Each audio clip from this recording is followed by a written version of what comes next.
Sen Jeune Radio et TV est disponible maintenant à Tambacounda. Bismillahi rahmani rahim. Assalamu alaikum wa rahmatulillah.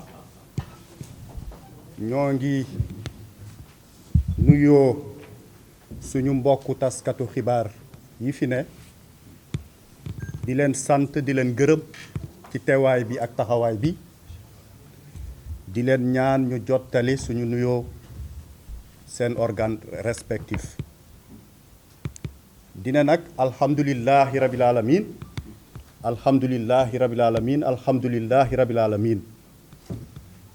Louange à Allah, le miséricordieux, le tout-puissant.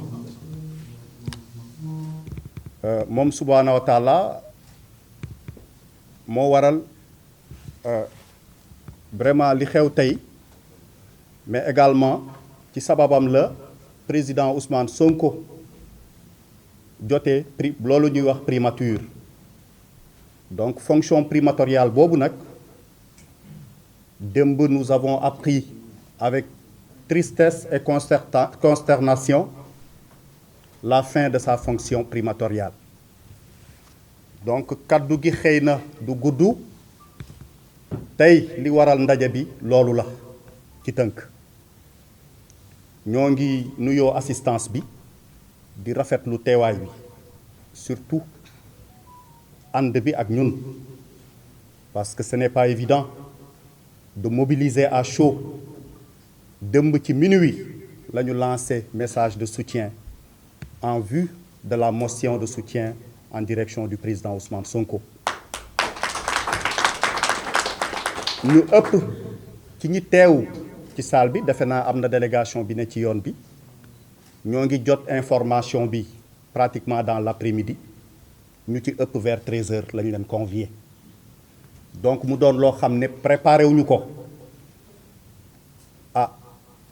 loolu defe naa aussi xam ngeen li ko waral quand il s'agit du président Ousmane Sonko c'est vraiment l'essentiel pour nous et c'est urgent donc moo tax tey nous avons sonné cette mobilisation pour lui témoigner notre soutien total et indéfectible ci li nga xam ne moo ngi koy dund tey ñoo ngi koy témoigner suñu affection encore une fois di wax ni incha allah Tambacounda mu ngi ci ginnaawam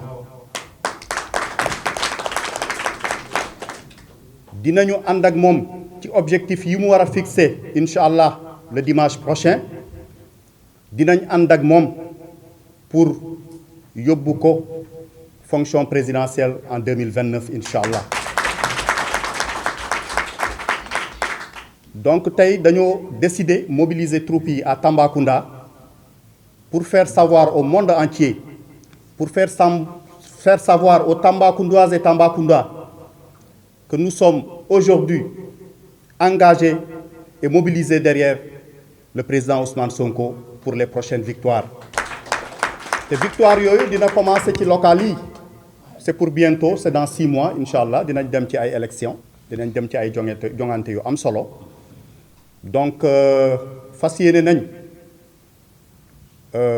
wax dëgg dem ci ak pas-pas bu wóor a wóor dem ci ak ay moyens humains ay moyens matériels mais également ay moyens financiers pour jàppale suñu président Ousmane Sonko parce que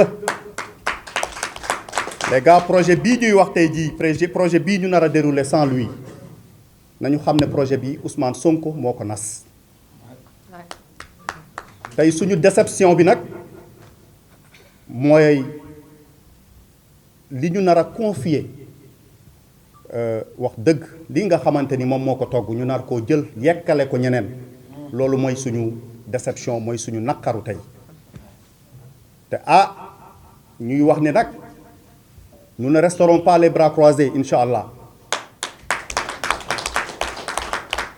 nous userons de tous les moyens légaux c'est-à-dire lépp loo xamante ni yoon terew ko incha allah ci jëf ci wax fas yéene nañ ko def pour que président Ousmane Sonko ñu yóbbu ko incha allah à la fonction présidentielle en 2029. Donc, le message est clair. En grosso modo, loolu lañ leen woowee tey fii pour xamal leen ko en tant que presse xamal leen ni que Tamba wax dëgg yàlla patriotisme dafa doon lu jar déjà Tamba parce que les femmes et les jeunes de manière générale sont très mobilisés gis ngeen salle bi tey c'est en grande partie constitué de femmes et de jeunes te képp ku wax développement ci jigéen ñi ak jeunes yi ci ñooñu nga ko mën a jaarale pour que ça voie le jour. Donc encore une fois ñoo ngi leen di fëddale suñu kóllëre yéen militants yi di leen wax ne le mot d'ordre est lancé à partir d'aujourd'hui dinañu def ay mobilisation de quartier dinañu multiplier ay campagnes de proximité incha allah dinañu multiplier suñuy activités de terrain pour préparer élection yi di ñëw donc ñu leen di ñaan pas-pas ñu leen di ñaan détermination ak engagement encore une fois.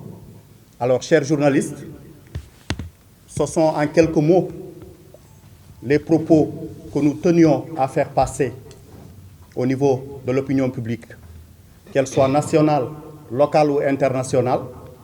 C'est pour, encore une fois, réitérer notre soutien indéfectible, notre engagement auprès du président Ousmane Sonko vers les échéances futures. Nous sommes plus qu'engagés à Tambacounda pour sonner la mobilisation, pour engager le combat. Quand nous disons le combat, c'est le combat de la mobilisation, le combat de la massification pour le bien-être en réalité du pays, du Sénégal. Le projet qui a été conçu, vendu aux Sénégalais et qui était en train jusque-là d'être déroulé est vraiment un travail du président Ousmane Sonko.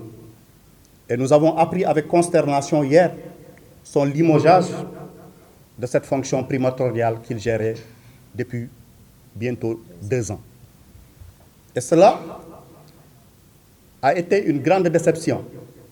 Et nous voudrions d'ores et déjà montrer à toute l'opinion publique que nous sommes déterminés pour les prochaines élections, qu'elles soient locales ou les élections présidentielles à venir en 2026, 2027 ou 2029, j'allais dire, que nous sommes tous engagés derrière le président Ousmane Sonko pour son élection. Nous n'attendons pas le mot d'ordre de Dakar. Nous savons déjà ce mot. C'est la mobilisation, c'est la massification autour de lui. C'est ce pourquoi nous n'avons pas attendu la déclaration prévue après-demain du président Ousmane Sonko. Nous avons décidé d'ores et déjà de sonner la mobilisation, de montrer aux troupes que nous sommes plus qu'engagés aujourd'hui, plus que déterminés à aller vraiment vers les prochaines élections, Inch'Allah. Donc, merci beaucoup. Sen Jeune Radio et TV est disponible maintenant à Tambacounda.